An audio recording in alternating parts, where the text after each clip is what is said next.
કાફેની ફ્રેન્ચાઇઝીના નામે કરોડોની ઠગાઈ, વૈભવી શેરી અને જયમીન ડાંગરેની ધરપકડ. સૌરભ શેરીની શોધખોળ. ભરૂચ શહેરમાં કાફી આઉટલેટ શરૂ કરવાના અને તેમાં રોકાણ કરી ઊંચું વળતર મેળવવાની લાલચ આપી રોકાણકારો સાથે કરોડો રૂપિયાની છેતરપિંડી આચરવાના ગુનામાં ભરૂચ પોલીસે મોટી સફળતા મેળવી છે. પોલીસે આ રેકેટના મુખ્ય સૂત્રધાર વૈભવી શેરી અને જયમીન ડાંગરેની ધરપકડ કરી કાયદેસરની કાર્યવાહી હાથ ધરી છે. જ્યારે આ ગુનામાં સંડોવાયેલો અન્ય એક આરોપી સૌરભ શેરે હાલ પોલીસ પકડથી દૂર હોય તેને વોન્ટેડ જાહેર કરી શોધખોળ શરૂ કરવામાં આવી છે. સૂત્રો અને પેપર અહેવાલોમાંથી મળતી વિગતો અનુસાર આરોપીઓએ સુઆયોજિત કાવતરું ઘડીને ભરૂચના સ્થાનિક વેપારીઓ અને રોકાણકારોને ટાર્ગેટ કર્યા હતા. બજારમાં જાણીતી કાફે બ્રાન્ડના આઉટલેટ ખોલવાના નામે અને માસિક ફિક્સ ઇન્કમ અથવા નફામાં મોટો હિસ્સો આપવાની લોભામણી સ્કીમો બતાવીને લોકો પાસેથી કથિત રીતે કરોડો રૂપિયા ઉઘરાવી લીધા હતા. શરૂઆતમાં તો વિશ્વાસ જીત્યા બાદ આરોપીઓ વાયદા પ્રમાણે ન તો પૈસા આપ્યા કે ન તો આઉટલેટ શરૂ કર્યા.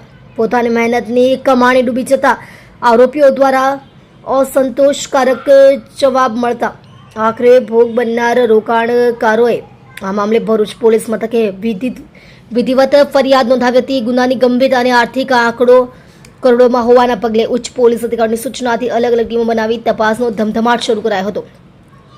ટેકનિકલ સર્વેલન્સ અને હ્યુમન ઇન્ટેલિજન્સના આધારે પોલીસે વૈભવી શેરી અને જયમીન ડાંગરેને દબોચી લીધા છે અને તેમના રિમાન્ડ મેળવવાની તજવીજ હાથ ધરી છે. આરોપીઓએ કરોડો રૂપિયા ડાયવર્ટ કરવા માટે કયા બેંક ખાતાઓનો ઉપયોગ કર્યો છે અને નાણાં ક્યાં સગી વગે કર્યા છે તેની આર્થિક ગુના નિવારણ શાખા શૈલીમાં તપાસ શરૂ કરાઈ છે. આ ગુનામાં સક્રિય ભૂમિકા ભજવનાર સૌરભ શેરે પોલીસને થાપ આપીને ફરાર થઈ ગયો છે અને ઝડપી પાડવા માટે જુદી જુદી દિશામાં ચક્રો ગતિમાન કર્યા છે. અત્યાર સુધીમાં આ ટોળકીએ ભરૂચ ઉપરાંત અન્ય કયા જિલ્લા કે રાજ્યોમાં આ પ્રકારે કાફે આઉટલેટના નામે ફ્રેન્ચાઇઝી કૌભાંડ આચર્યું છે તેની પણ પોલીસ દ્વારા ઊંડાણપૂર્વકની પૂછપરછ શરૂ કરવામાં આવી રહી છે. આગામી દિવસોમાં આ મસમોટા કૌભાંડમાં વધુ કેટલાક ચોંકાવનારા ખુલાસા થવાની પૂરેપૂરી શક્યતા છે. ભરૂચ શહેર એ ડિવિઝન પોલીસ સ્ટેશન ખાતે એક છેતરપિંડીનો ગુનો દાખલ કરવામાં આવેલો છે. એમાં આરોપીઓ છે સૌરભ કુમાર હેમંતરાવ શેરે, એની પત્ની વૈભવીબેન સૌરભ કુમાર શેરે અને આ સૌરભનો એક કઝિન છે જયમીનભાઈ ડાંગરે. આ ત્રણેય આરોપીઓના વિરુદ્ધમાં એક છેતરપિંડીનો ફરિયાદ દાખલ કરવામાં આવેલી છે.